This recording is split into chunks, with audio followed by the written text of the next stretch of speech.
Hey everybody, welcome to this Ask Me Anything About Finding Love and Attracting Your Soulmate YouTube live call. My name is Stefan Gonick. I am a soulmate attraction mentor and founder of the Soulmate Attraction Academy from singletosoulmate.me.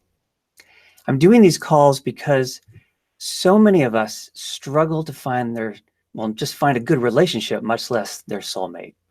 And therefore, it is my mission to help every loving soul get in touch with what is truly blocking them from finding the love that they want, and then clearing their blocks so that they can find and keep the love of their life. So on this call, I have a bunch of questions that people have emailed me in advance. They'll be answering on the call. And I also have people live here with me, and you can type in your questions here in the comment area, and I'll also answer your questions. So nobody has asked a question yet, so I'm going to go ahead and start with my list of questions here. All right, so the first question says, "Hi, Stefan. My question is about letting go versus willpower. How can I express my vision, my desire, expressing those, envisioning whom I want to attract, and then letting it go so that it happens not in a 2 or 5 year period from now, but in a relatively short period of time?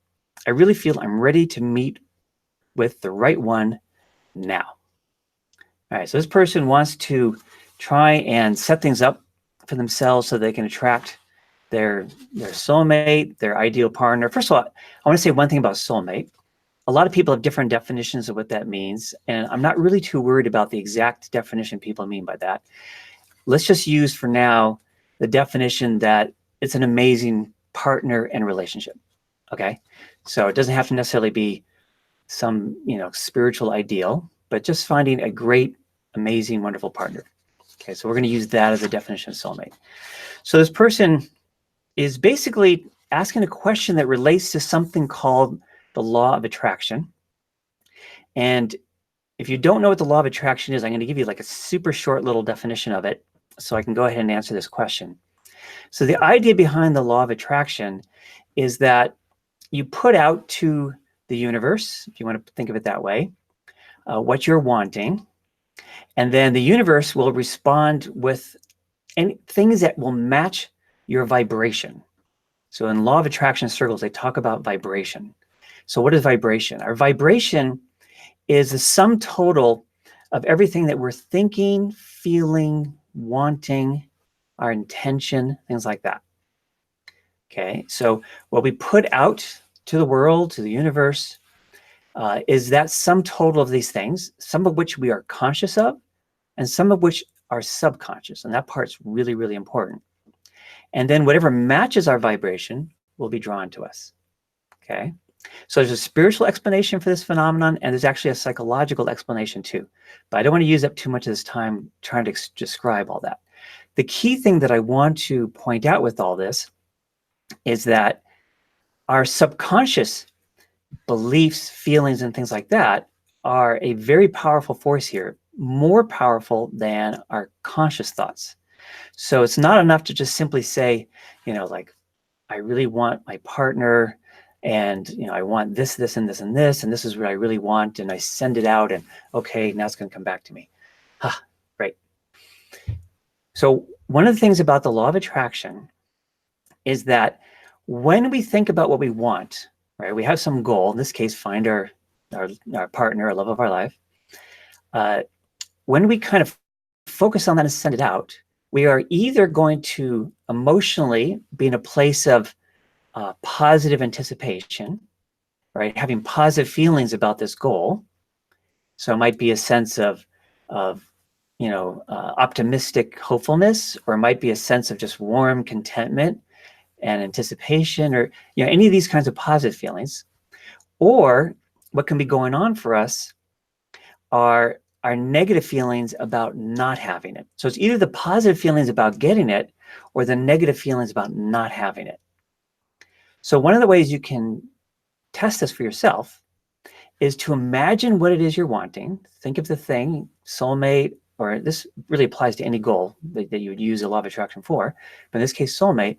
Think about your soulmate, meeting this person and being with that person, and then notice what your internal emotional response is. Okay, so if your emotional response is mostly positive, then that means that you know, if you're having positive feelings as you're imagining your goal, then that's going to bring back to you a positive result. If you have mixed or negative feelings as you're imagining being with your soulmate, then you're going to get mixed or negative results. Okay, so now what this person is talking about is on this topic of law of attraction, right? So this person's saying, okay, I want to just kind of put out what I want. And that was what this question was about. I like to, I don't remember if this is a man or a woman, but saying that, it's about this letting go versus willpower. How can I express my vision, my desire, and envision whom I want to attract, and then let it go so it happens not in 2 or 5 years, but in a short time? Okay. So there's another aspect of a law of attraction that's being kind of alluded to here, now that we understand the basics. So one thing I would say, first of all, if the person's thinking, I want it to happen now and not in 2 to 5 years, that is probably not positive energy, right? So ideally with the law of attraction, you say, okay, I'm going to put it out and I have this positive anticipation of coming to me, but I'm not anxious about when it's going to happen. It's one of these paradoxes that if you're anxious about when it's going to happen, then that's negative energy, right? It's like, I really hope it happens soon. And then that's going to have with it some anxiety or fear that, it might not be soon and things like that. So that's going to be these negative feelings about it. I forgot to say also, if you notice you do have mixed or negative feelings, then you're going to want to, in some way, address that. I use EFT for all the things that I do, but you don't have to use EFT. You can use any kind of tool to help get in touch with them and release these negative feelings and beliefs, so that when you think about your goal, all you have are positive feelings. That's what helps make the law of attraction work well. So for this person, there's already some tension around when it's going to happen. So the paradox is that the more I'm worried about when it'll happen, the more it slows it down, right? The more I'm going to have this negative energy as part of the picture. So, and the other side is if I can just let it go and not worry about how long it's going to take, then it'll happen quicker, because then I'm not going to have any negative energy mixed in, right? So that's part of this. Now, there's another factor, though, that there's another big misconception about how the law of attraction works, because lots of people think that, well, aside from this confusion about whether or not I have any negative feelings or negative beliefs kind of accompanying my vision of what I'm wanting, there's also this idea of, is the law of attraction a passive process or an active process? So the idea that some people have is I just put it out to the universe and it'll be attracted to me and I don't have to do anything. I can just sit here like this and go, okay, when's it coming? I'm expecting a knock on my door anytime now, right? But the law of attraction, I like to think of it as like two magnets that when you, really kind of put intention to it and you try and use it, you are helping bring the two of you towards each other like two magnets.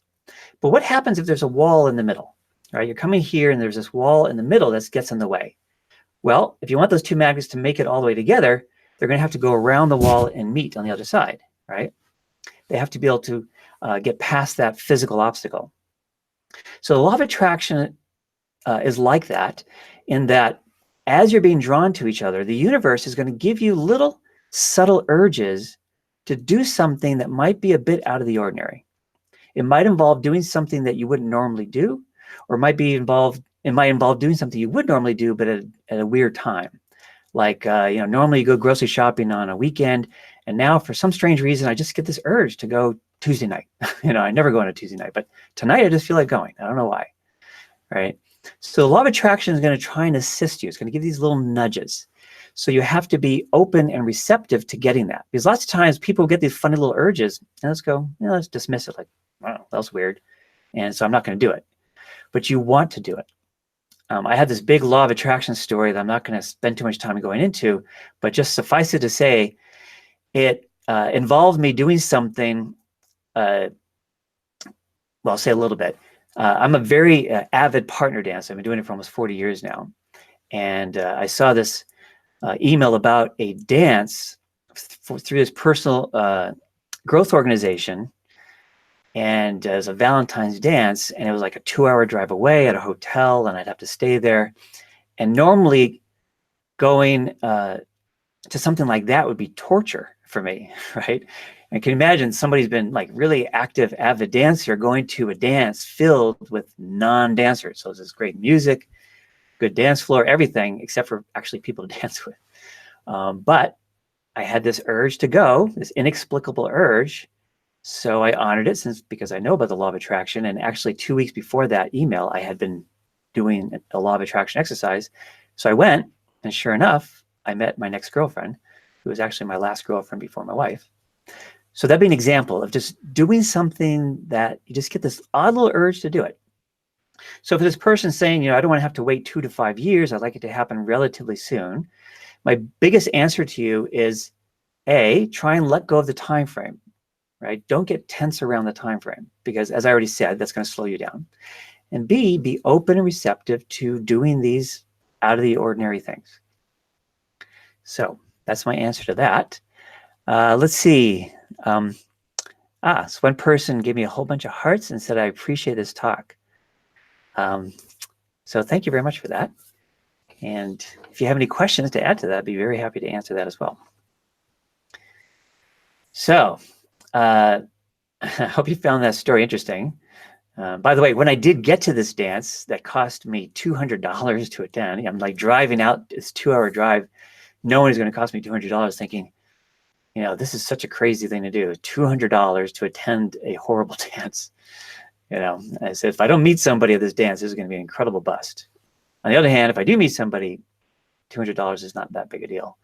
And when I got there, there's this one woman, I said I met somebody, but she just stood out like a beacon. As soon as I saw her, I was like, boom, like, aha, well, there she is. So I danced with her, and we just had this immediate connection, and we got together, right away. And we were together for 2 years until we ended up us not being right for each other in this one key area. So we did end up breaking up. And then I met my wife-to-be 5 days after she and I broke up.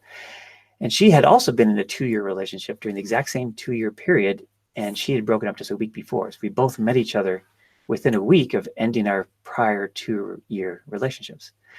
And we both thought it was like, whoa, too soon. So we waited a couple of months before we finally started dating. And when we did finally start dating, after 3 dates, we knew that this was it. And then we got married 9 months later.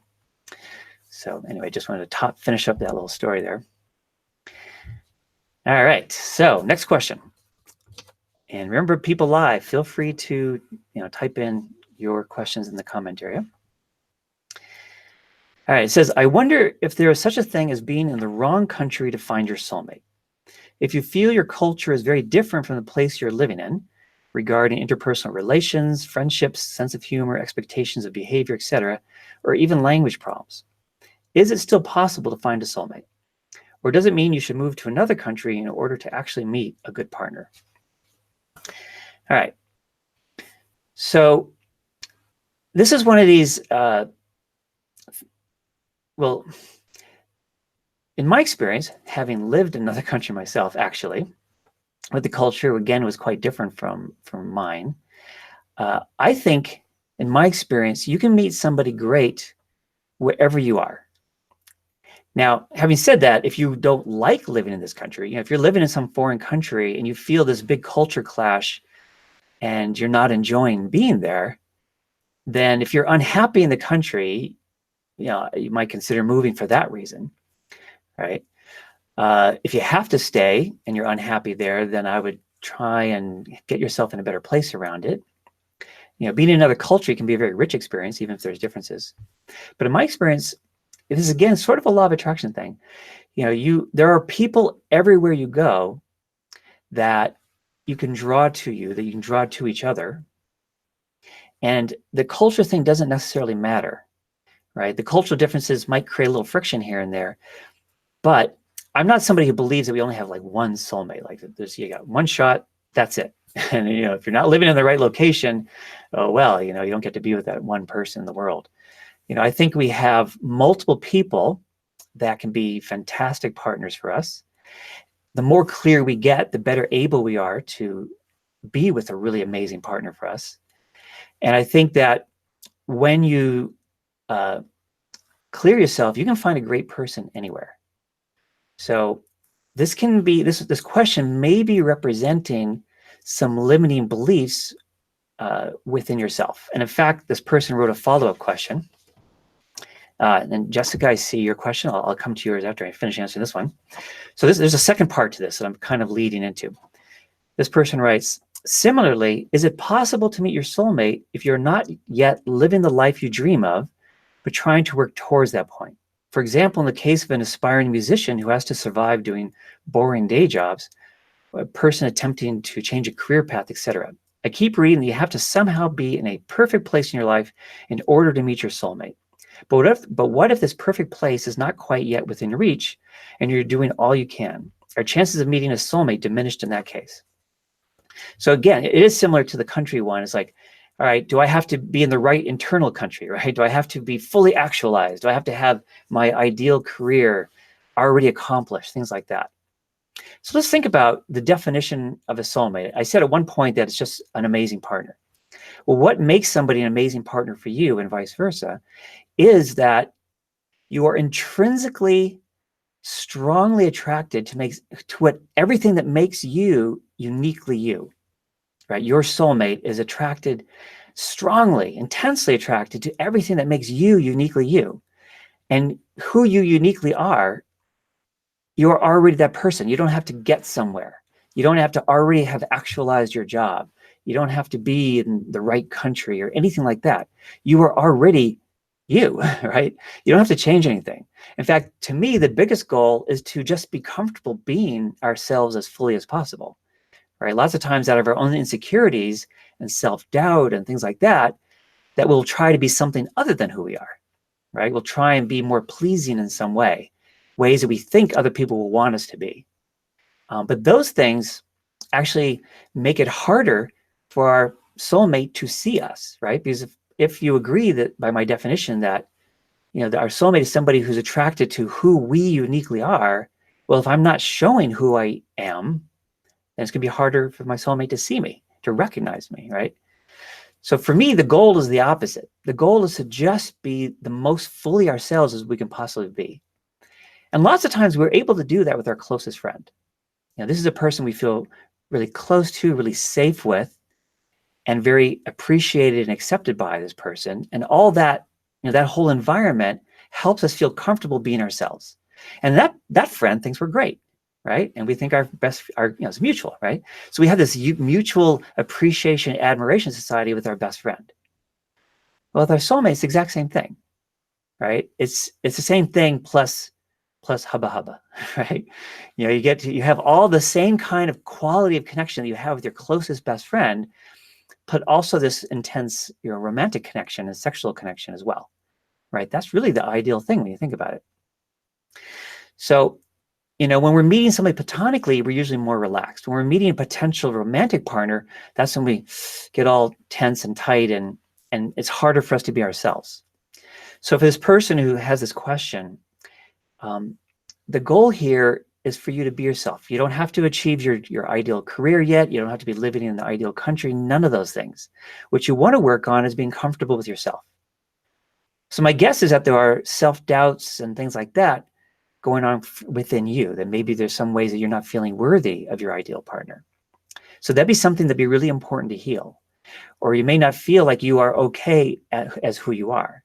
That'd be something really important to heal so that you can feel good being yourself, feel comfortable in your own skin, feel reasonably confident. You don't have to be like super confident, just reasonably confident, right? And just comfortable and just yourself. That's really what it takes. Now, getting there can be challenging. If we have a lot of negative stuff inside, that can be hard, and that's stuff that we have to work through and clear out. But that's the end goal. All right, so we have this one person who wrote, this is a woman. Hey, Stefan, I have had so many negative experiences with men, and I have been tapping on those negative beliefs and negative experiences, but they don't seem to be letting go easily. Do you have tips? Yes. So here's the thing. So I'm going to tell you, so Some of you, well, actually, I'm guessing most of you have some experience with EFT since you're on my channel, which is an EFT channel. But in my experience, there's 3 parts to healing these painful experiences. I'm a little distracted by my cat. It's funny. My office is in the basement, and then my cat, he knows I'm generally down here, but for some reason, he forgets where I am. So he'll come down and just meow for a while and like, where are you? Where are you? And after a while, he'll hear me. He'll like come by. And at some point, he may jump in my lap during this call. Yeah, I can hear him again. All right. Now, so actually there's 2 levels to this question about having negative experiences with men. So I'm going to start by talking about my general theory about all this stuff. So I try to distill it down to as simple a thing as I can. So it's not necessarily quite this simple, but this is sort of the basics. I believe that there are 3 key blocks that prevent us or slow us down from finding our ideal partner or our soulmate. And the first key block is being powerfully subconsciously attracted to the wrong people over and over again. Okay, if you look at your past partners, particularly if you've had a lot of painful experiences, then even though each of these people may have been different from each other in a lot of ways, if you look carefully, you'll probably notice that they have a certain negative trait in common, or maybe a couple. And that's the pattern. The pattern is a part of you that's subconsciously powerfully attracted to people with those negative traits. And as long as that is true, then you're going to have one painful relationship after the other.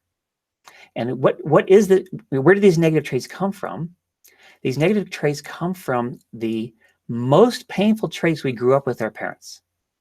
And it doesn't matter the gender. If you're a woman, it doesn't necessarily be limited to your father's negative traits. It's just whichever traits were the most painful growing up, unfortunately, are the ones that we are subconsciously attracted to, which is why we often have these very painful repeating relationships. And so that can get extremely discouraging. I mean, if you're having these one painful relationship after another, you can get to a place of great despair and just fatalistic, I give up, So, so this person's saying, tapping on these negative experiences and they don't seem to be letting go easily. If you just try and tap on the experiences you have in your adult relationships, you might get some relief and you feel better, but you haven't addressed the underlying cause of this attraction pattern. You'll still be attracted to another person with that negative trait or a couple of traits. Usually it's like 1, 2, or 3 at the most. Okay. So even though we might get relief, so it's like, okay, I feel better. I don't have so much baggage left over from my prior relationship. The next person I'm attracted to is still going to have that negative trait. So it's still going to suck, right? It's still going to be bad. So the real solution is we need to go back and address the negative trait we experienced as a child with our parent. And there's a way to do that. That goes beyond just basic EFT is the thing. Because there's 3 parts to healing this to really heal it. Okay, the first part is the usual EFT thing, which is to release the pain of what happened. So let's say the parent's negative trait is that they're super judgmental and critical, say. So there's all these experiences you had as a child being painfully judged and criticized by your parent, right? And it makes you feel bad about yourself, and you're not good enough, and you do whatever you can to try and win the approval of your parent and things like that, right? So there's a pain to what the parent did. So with regular EFT, you would try and address this pattern by reliving those memories and some representative memories and tapping to release the pain of all that judgment and criticism. Okay, so that is necessary, but that's only one of 3 parts. But regular EFT stops there. That's all it can do. The second piece of this that needs to be healed is that when we experience this painful trait, we're treated in this painful way, it's very disempowering, right? We're this little kid. This is a big adult. We're dependent on them for our very survival. We truly have no power in the situation. So we really are a powerless victim of the situation. But that powerless victim energy gets stuck within us. And we also come to feel over time, if we get treated this way over and over again, subconsciously we come to feel that we deserve to be treated that way. No matter how much we hate it, no matter how much we consciously think that it's wrong and bad that we're being treated that way, subconsciously, deep down, we come to believe that we deserve to be treated that way, which makes us very tolerant of it as an adult, to the point sometimes we don't even notice we're being treated that way because it feels so natural. So that's the second thing that needs to be addressed. And then the third thing that needs to be addressed is that, when the parent does the negative behavior, there's not just the bad thing they did, there's the good thing that was missing, right? Which was the loving behavior instead of the negative behavior, right? So if we're being judged and criticized, well, the good thing would be to be appreciated and loved, right? That's what's missing in that situation. And when we didn't get the good thing, right, the loving behavior, then the little child, our inner child, gets really stuck on trying to get it from our parent, right? We as little kids, we desperately want to be loved by both parents, our mother and our father. And if we're being treated painfully and not being loved, we will desperately try and win that parent's love, try and get that parent's love. And then we get stuck in that place. And then we do it as an adult. So we find somebody who reminds us of our parent, and then we desperately try to get that person's love too. Only from somebody who's not going to be able to do it very well, because unfortunately, they're going to treat us the same negative way, right? So it's a problem. So we have to address that part too.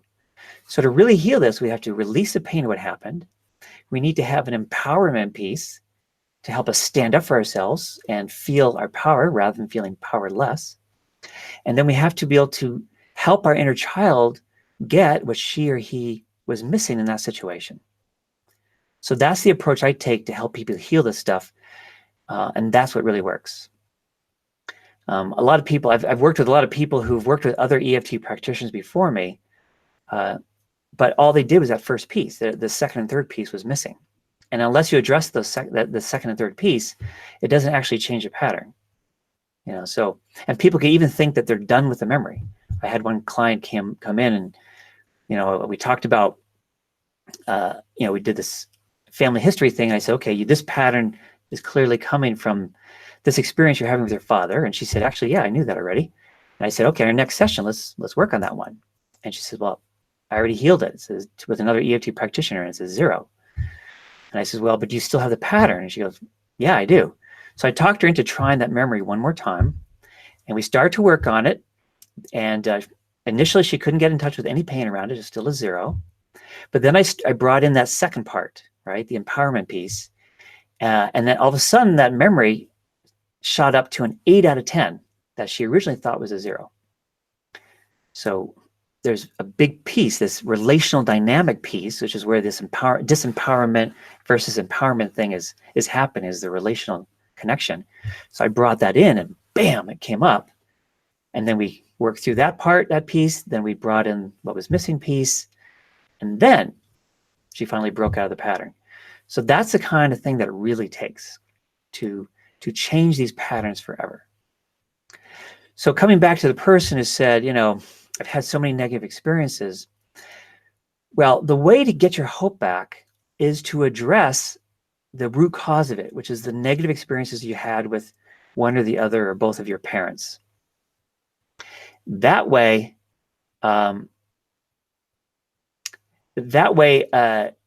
you will realize where it came from. Once you heal it, you will find that you are no longer attracted to that kind of person, and then it's not going to worry you anymore. It's like, what a relief to finally be done with being attracted to those kind of people. I will never have to deal with that ever again, which is God. And it's like, hallelujah. It's like, it is such an incredible feeling. One of the things I do with people is I have what I call a reference person. I'll say, is there somebody in your life that represents your negative attraction pattern where your mind goes, danger, danger, never going to get involved with this person, but this gut level attraction is like, and they'll go, yeah, I have this person, it's my ex, or there's other guy or woman that I'm attracted to, but I'm staying away from. And I'll say, okay, 0 to 10, how strong is your gut level attraction? And they'll say, like, it's a 9 out of 10, right? I'm thinking, oh, good, 9 out of 10. It's the higher the better as a reference point. And then we'll do some healing on this parental thing.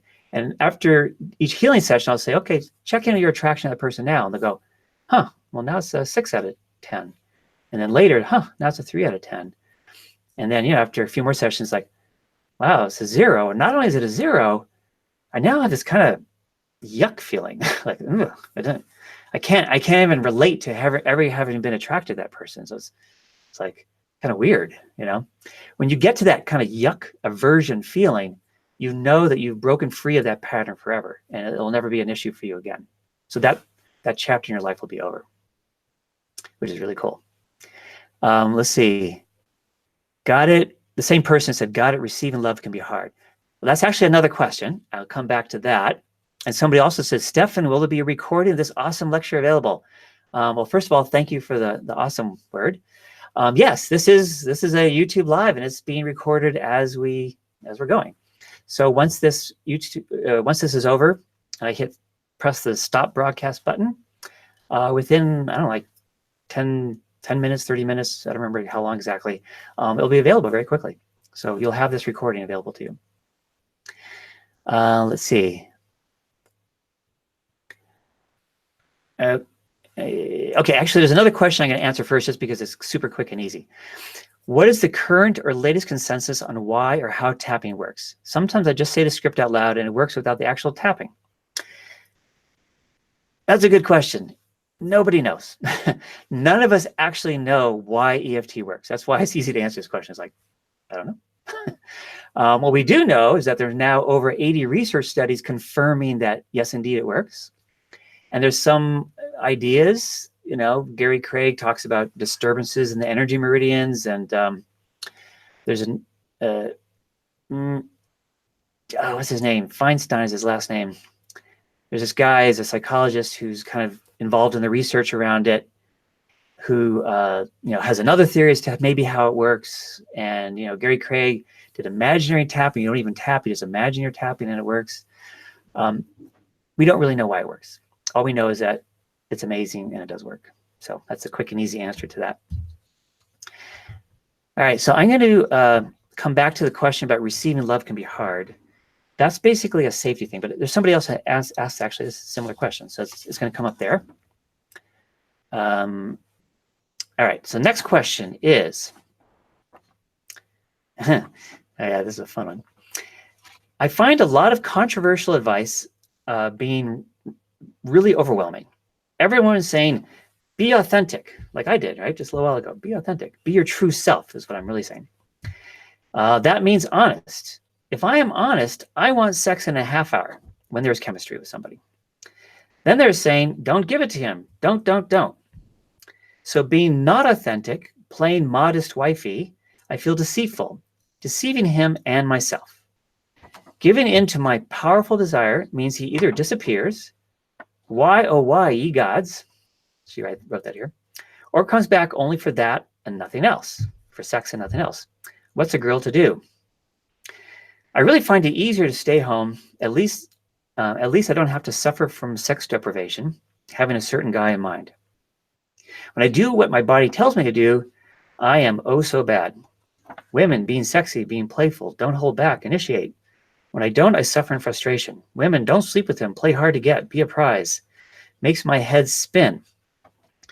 Before you ask, I had perfectly normal, great parents, and I'm not a mad sex addict. I am open, erotic, sweet woman with a healthy appetite. You figure out what the question here is, and please talk about it. It helps that you're male. What the heck is going on here? That's her final question. All right. So yeah, this is fun. So first of all, I think it's great that you have a powerful, you know, sex drive, and that you're ready to go really fast, and just would love to, you know, as you said, you need about 30 minutes to warm up, and then you're ready to go. So here's the thing. You know, there's a lot of guys who actually feel the same way. You know, there's a lot of guys who feel like, you know, if they're attracted to a woman and they're on a date, within 30 minutes, they would love to go for, you know, do the same thing you're saying, you know, just jump in bed and let's do it. But here's the thing for everybody, for both men and women, is that there's this intense sexual chemistry and attraction and desire, and then there's emotional connection. If you know, these are two things that kind of ideally build together. the sexual desire can be really fast, can start right away. If you act on that sexual desire right away and you haven't yet had a chance to build an emotional connection, then one of two things are going to happen for both people, really. For a lot of people, this may not be true for you, but bear with me and see what you think. If you have sex right away before an emotional connection has developed, then you are kind of setting the tone as, okay, what we're doing is we're having this sexy connection, right? And people then will tend to get very focused on it. And then that kind of becomes what the relationship is about, which is what you were saying, right? They just, all they do is they come back to want to have more sex. Or for some guys, they can even be intimidated. It's like, wow, I thought I wanted that, but now you're scaring me or something. The only way to really maintain this is to keep developing the emotional connection. So, if you can do that, where you guys have sex, but then you start doing other things to go beyond having a sexual connection and developing an emotional connection, then the relationship will start growing, and hopefully the emotional connection will catch up before too long. But in my experiences, if you really kind of focus on the sex and don't either have the opportunity to develop the emotional connection, either because that's you've just set the stage for being sexual and that becomes the focus, or that's all you do together, you don't do other stuff, it actually becomes hard to sustain after a while. Because after a while, it feels like the sex starts to feel a little empty. It's like, I'm not really feeling it here, and this can happen for the guy, as much as guys may not think that. Maybe, any guy hearing this question is kind of thinking, I want to meet her, but I think you'll find that our emotions, even us guys, our emotions are a part of the picture here. It's not just about being sexual and sexy and all that stuff. So what here's a compromise about, being authentic or not, and, following your desires, is I think one of the sexiest periods is that lead up prior to actually having sex, prior to getting in bed and getting all your clothes off.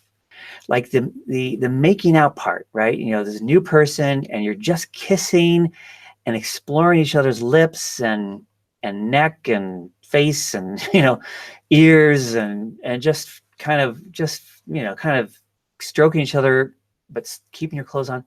That can be so enticing. I mean, I can understand it might be frustrating, but there's ways to relieve that when you're by yourself. That it can keep things so juicy and fiery and exciting and sexy. And then if you kind of keep it there though for a while, as you're getting to know each other and you're doing other things, right? You're going for walks, you're doing some kind of activities, you're getting to know each other and developing an emotional connection. I think you can build both things simultaneously. And I think that could be super exciting. That can be like a huge turn on. It's so funny. Back when I was single and had relationships over the years, I was always kind of sad when that part was over, because you never go back to that, right? Once you're in bed having sex, it's that excited anticipation part is over, right? I mean, now you're having sex, which is great in itself, and of course you will do that once you get there for the rest of your relationship. But there's something super special about this anticipatory, exciting, anticipation part. So anyway, you might try that as a way of being authentic without steering the relationship as being just sex. You kind of keep your juiciness as part of it as you develop your connection emotionally. So anyway, it's an idea. Let's see. Please define and articulate what you feel an emotional connection looks like. Looks like. Well, I would say feels like. One of the best models for a good, healthy romantic connection is, I'm going to go back to what I said at the beginning. It's the way you feel with your closest, best platonic friend, right? There's a connection there. The connection is kind of a sum total of a bunch of things. It's a total of just experiencing each other over time, spending a bunch of time together, doing things together. It's getting to know each other as people, learning about each other, both by asking questions and getting information, but also about experiencing how the person is in the world. You know, one of the best first dates, best ways, see, a lot of first dates are very stilted, because lots of times you meet at a coffee shop and you sit at a table across from each other and you interview each other, right? You ask each other questions and try and get to know each other that way. And it's okay, but you're not experiencing each other that way. You know, the way you really get to know somebody is by doing things and seeing how they are being, how they do things. So to me, you know, I think the best kind of thing to do is to do some sort of activity together. And that way each person is being themselves in the activity. You can still talk and ask each other questions, things like that, but it's a richer environment for you to be yourselves and to see each other and experience each other. But assuming you're, you know, moved past the first date stage and you're spending time together and things like that, you know, the emotional connection builds through sharing experiences together, getting to know each other, and sharing your emotions with each other, right? Being vulnerable. Being vulnerable means I am showing you what's going on inside of me, right? What am I feeling inside? What am I thinking? You know, what am I imagining? What are my beliefs? And these are all the things we've done over time with our closest friends, right? We tend to have very strong emotional connections with our closest friends that develop very naturally over time. Well, it's the same process with a romantic person. It can get a little accelerated because of all the sexual tension and excitement and the romantic energy, but it's still the same process. You just have this other juiciness on top of it. But one of the things that happens for people is there's a misconception that the sexual closeness is the same as emotional closeness. That sexual, quote, intimacy is a substitution for emotional intimacy, and it's not. They can go together. Ideally, they do go together, but it's very, very possible to have sex and not have much emotional connection at all. As that person was talking about, 30 minutes, she's ready to go, right? So you don't have time in 30 minutes to have a deep emotional connection. But lots of times it's scary for people to be vulnerable, which is what it takes to form a connection. The more excited you are about a partner, right? It's like you meet somebody, you think, wow, this person seems really great. This person seems to have so much of what I'm looking for in a partner, and I'm getting my hopes really up. But that's the very thing that can make it really scary to be vulnerable, because then the stakes feel really high.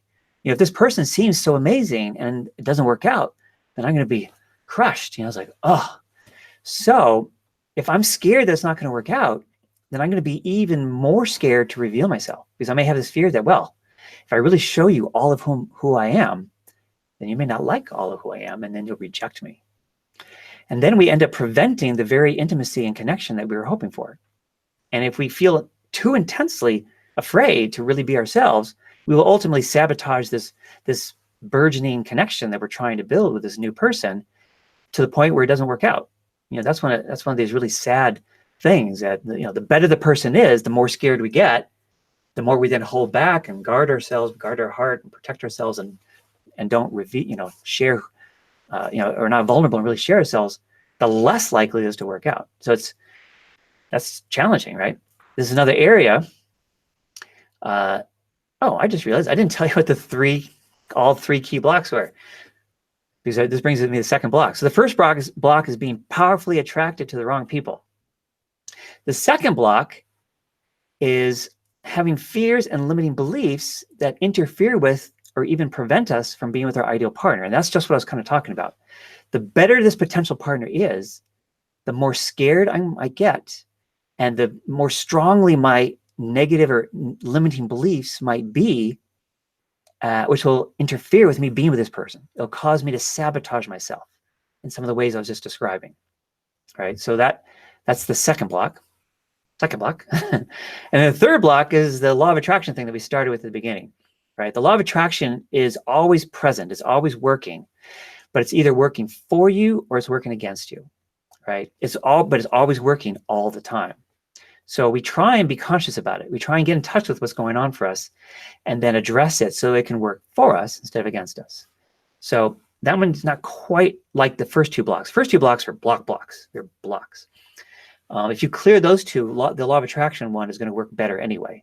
And then it's more about just being really conscious about it and using it actively and directly. So having a hard time letting love in, getting back to that question. Oh, this person said that was an excellent definition. Great, thank you very much for that. So being hard to let love in has to do with feelings of either fear and safety, like I don't feel safe letting love in, right? It's scary to be close. Or it's around negative beliefs. Like if I feel like I don't deserve love, then I'm not going to be able to let it in. If somebody's offering me love, but deep down I feel like I don't deserve it, then I'm not going to be able to receive it. And for a lot of us, it's both of those. Both those factors make it hard for us to receive love. Both a sense of not deserving it, I don't deserve it, I'm not good enough for it, things like that.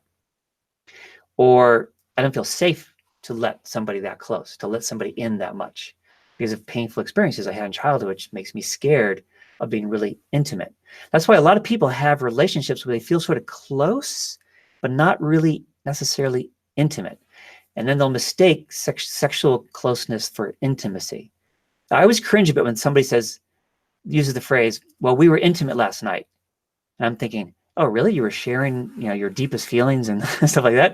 And it's like, no, we had sex last night. It's like, all right. But were you intimate? Is my question. While you're having sex, were you actually intimate? Were you sharing your feelings? Were your hearts open to each other? Or were you just having a, really intense sexual experience? So I don't like it when people use the word intimacy as a substitute for the word sex, because it's not really about intimacy. Intimacy is about being vulnerable, open our hearts, and revealing what's going on inside of us, our emotions, our thoughts, things like that. And that can be scary. All right, let's see. Okay, so next email question. All right, this one says, when you've been disappointed and disillusioned so many times that even though there's still a part of you that wants that special relationship, you've lost the desire to continue to put energy into this area. That is wasted energy better spent elsewhere. How do you overcome this reluctance? Well, I kind of answered that one already, actually, with a person who also had a lot of painful experiences. So it's very understandable, first of all, because we do tend to have a lot of really painful experiences because of these negative attraction pattern things I talked about. If you're attracted to people with certain negative traits, you're going to have a whole series of painful experiences. That's what I did until I finally recognized what was going on. I got help. Now, you can also have another kind of experience that's not necessarily painful, just disappointing. Because some people become aware of their negative attraction pattern, and through their willpower and vigilance, they're able to avoid being with those negative people, but they're still too scared or have too many limiting beliefs to be with a really great partner. So they'll end up in the middle. And so they'll get together with people where they feel safe, right? This is too scary, so I'm going to go here where I feel safe. I'm avoiding those people. I'm going to be here where I feel safe. So these people are going to be people that are nice. It's a nice person. Being with them is pleasant. You're going to have these kind of very low-key words like, so how's your relationship going? It's good. It's okay. It's not inspiring. It's not exciting. You don't feel like, wow, this person is everything I'm looking for. It's like, yeah, it's nice to spend time together. It's nice hanging out. It's okay. It's nice. So that's very dissatisfying. And unfortunately, for some people, they think that's about the best they can do. It's like, well, at least I'm not with these painful people. So that's a relief. So maybe this is the best I can do. This is the best I can get. So I'll just settle for this. I really encourage people not to settle. It's very sad for me when I hear that people settle, because so much more is possible than that. You don't have to settle. What you need to do is address these fears and limiting beliefs and that negative attraction pattern so you can be with somebody incredible. I like to share this story with my wife. One of the techniques you can use to help facilitate the law of attraction is to get really clear as to who you're looking for. And one way to do that is to just write it down, write a list. Like, I want somebody with this trait and this trait and this trait and this trait and this, So I did that, and I call that my partner vision list, right? So I ended up writing in paragraph format, but later I counted them all up, and it turns out I had written down 35 characteristics I was looking for in my ideal partner. Unbeknownst to me, my wife-to-be had also created a similar list with her therapist, actually, and had identified 32 items. So we both have these big, long lists. Some people recommend you do these like little short lists, like figure out your top 5 and just write those down. And some people are more generous. They go, your top 10, And it's like, no. I say go for broke, write down everything you want. And so I had 35 items on my list. My wife-to-be had 32 items on her list. When we ultimately compared our lists, we discovered that she matched 34.5 out of my 35 items, and I matched 31.5 out of her 32 items. So that's an amazing match rate, right? I mean, it's almost 100% perfect match. So, we really went for it, everything we were looking for, and then we found it. So that was pretty cool. And I'm guessing that most of you are probably thinking of the biggest question that I get every time I share that story, which is, what was that half thing that they didn't match on? Anytime I'm talking one-on-one, that's the very first thing the person always says. What was that half thing you guys didn't match on? And I'm just going to leave you guys hanging on that. It wasn't a really big deal. The thing to really focus on was how effective our law of attraction process was in finding each other, somebody that was such an incredible match for each other. So that was really cool. So how do you get over being discouraged? You get over being discouraged by understanding what's going on, right? It's not some random, inexplicable thing that you're having, all these bad experiences over and over again. It's this negative attraction thing I'm talking about, which applies to most of us, not 100%, but most of us have that negative attraction pattern.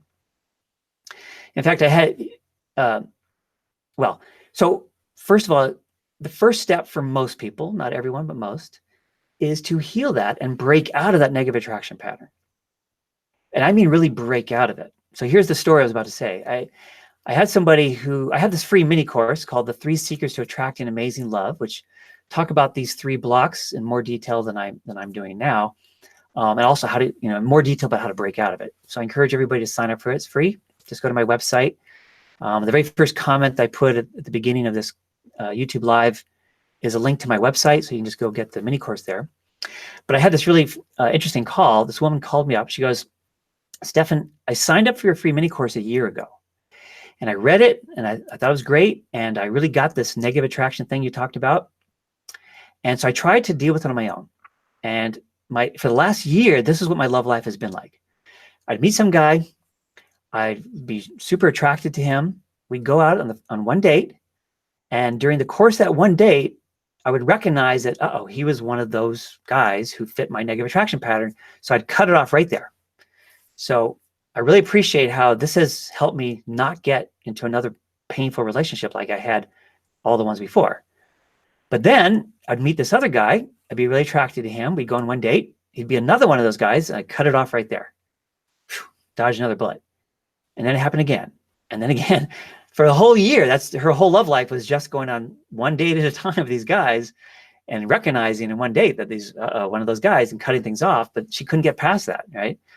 Because the pattern was still there and it's so powerful. Just being aware of the pattern, knowing what it is and being vigilant to spot it is not sufficient because that's who you're attracted to. That's just how we function. So you have to break out of that pattern and it's doable. That's the cool thing is you really can do it. I've done it and I've helped, tons of people do it. So it's very, very doable. So once you know that, okay, that's why I've been having all these bad experiences and it's possible to heal it so you can break out of it, that's encouraging.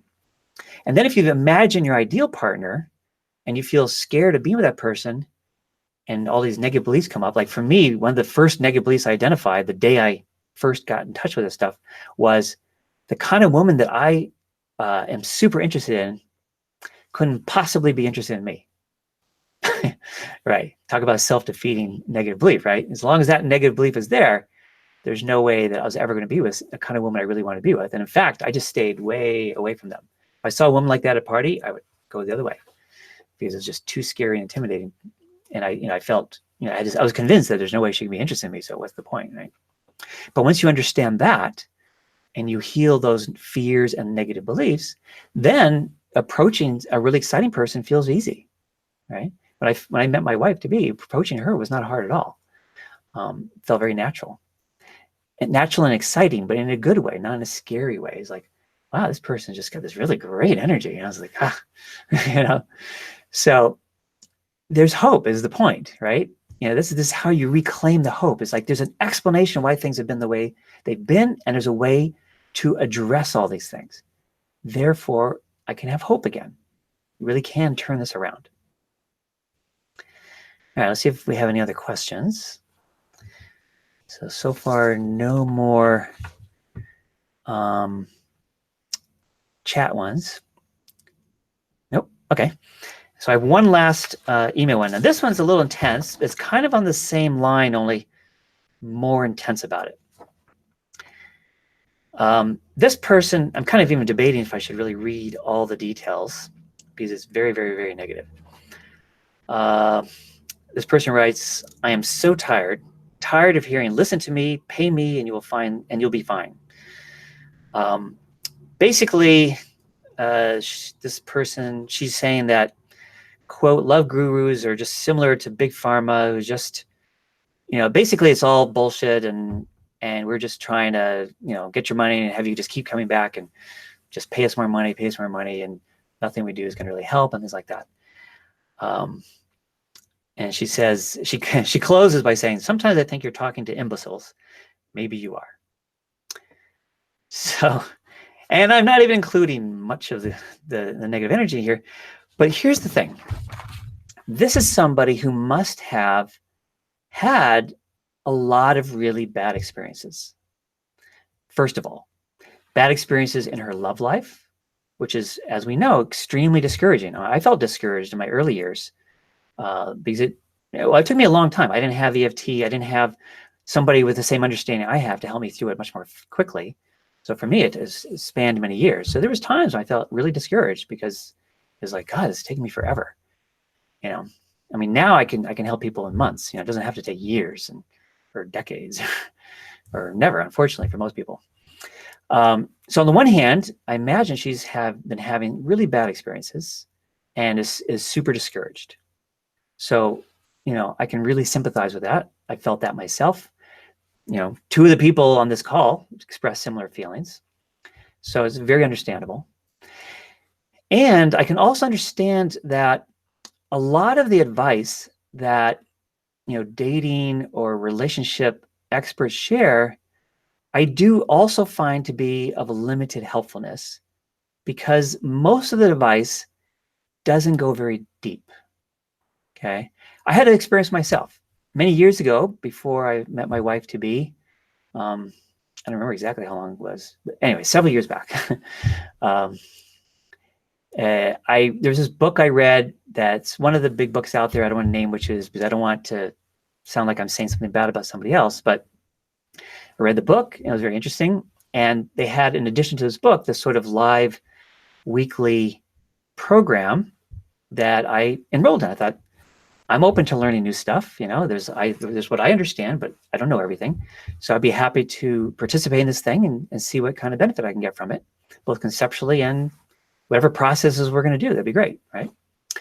So I participated in this thing, and I just found it very superficial. I was thinking, wow, I don't understand how this is really supposed to do that much. It felt more like a support group, just kind of encouraging people and things like that, which is nice, but it doesn't address these deeper blocks that I've been talking about. And I think that's true of a lot of dating advice, is that either it's strategic advice, like, okay, these are the dating strategies. This is how to navigate the dating waters, right? This is what to say in this situation. This is what to do in this situation. I've already said, though, at the beginning of this call that kind of advice, I think, takes us in the wrong direction, because that kind of advice encourages us to do something different than who we are, right? We're trying to learn these tactics of how to date better, right? But we didn't have to learn these tactics to meet our best friend and become best friends, which is really what meeting the love of our life is like. The only reason why it's so much harder to meet the love of our life instead of our best friend is we have all these interfering factors. So really, to me, the goal, as I said before, is to clear out what's interfering and then just naturally flows. You don't have to get strategic and tactical and all that jazz. So there's that kind of advice I think is counterproductive. It doesn't really help that much. And in fact, it hurts a bit, makes it harder to recognize your soulmate, to recognize you. Or the help is just at a more surface level. And if you don't address what's going on at the deep level, it doesn't work that well. It's not going to really change what happens in your love life in a big way, right? I find that kind of support helps people who are not that far off to begin with, right? It really depends on what kind of experiences we had growing up. And some of us had pretty good childhood. And so, we're not really that far. The blocks in our way are not very big. They're fairly minor. And maybe we just need a little support. We need, some help clarify things, some help with the law of attraction part, things like that, just kind of help our energy. And that's all we need. So if that's what your situation is, that's all you need, then yeah, that's all you need, right?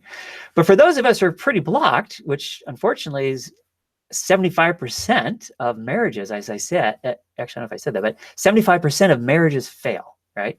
Half of them end in divorce, and the other half who stay together, half of them are unhappy. So 75% of marriages fail in some way. And that does not even count all the people who never get married. So if you think about it, the percentage of people who don't succeed in their love life is even higher than 75%, maybe 85%. So this comes from these deeper blocks that make it really hard to, have a really wonderful, exciting, loving, sustainable relationship. So you need to address it at that level to succeed. So that's the kind of thing I do. And that's the kind of thing you have to do to really turn all this stuff around. Not necessarily with me, but you need to go deep and address the source of these problems. You got to break out of the negative attraction pattern somehow.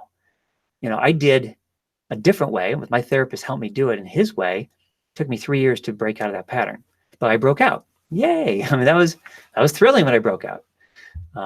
But 3 years is kind of a long time, right? So you want to be able to do this quickly, but you have to do it. One way or the other, you have to do it.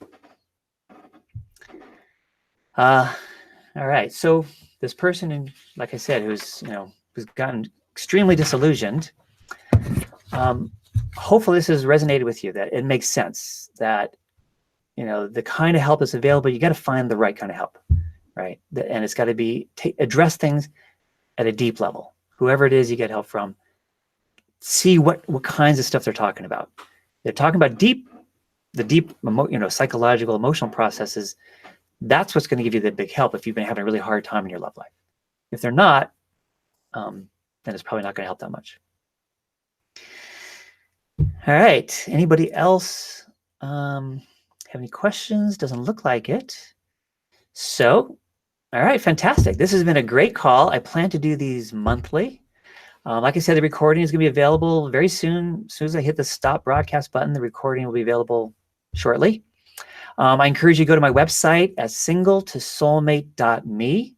Single, the number 2, soulmate.me, not .com, .me. And I have that free mini course. It's a deep mini course, right? I give big answers, right? This is not a fluffy surface mini course. It's a deep mini course that teaches you, that goes into what I've been talking about this call in even more depth, and it'll help you even more. And feel free to contact me. If you like help yourself, I also offer a free 20-minute discovery session to discuss your needs and things like that. So remember, this person said, do you have a package deal for 10 sessions? I do have package deals. The best way the best thing to do is to sign up for my free 20-minute discovery session. We can just discuss all the details of working together. I'd be very happy to do that. The cool thing is that we can totally turn your love life around so that you finally can be with the love of your life and keep the love of your life. In fact, that's a really good point to make. Nobody asked this question, but it's not just about clearing your blocks to finding your soulmate. It's about addressing enough of your underlying issues so that once you find your old soulmate, you also can keep that relationship. I mean, think of how tragic it would be to just focus on the blocks of meeting the person, but then have more relational issues still present that causes you to sabotage this otherwise incredible relationship to the point where it gets ruined and then it doesn't work. Just because you've met your soulmate doesn't mean therefore everything just flows smoothly and naturally. You know, we still have our childhood issues that we bring to our relationship, even with our soulmate, and so does our partner. So the more we can heal that stuff in advance, the better our relationship will go. So, you know, that's also one of the kinds of things I do. Part of this healing process addresses those things as well, which is really cool. All right, everybody. So we're going to end here. And the thought I like to leave you with is that no matter how long you've been looking, love is possible for you at any age. All you have to do is identify and clear these blocks, and you will be able to find the love of your life as well. All right. See you guys next month.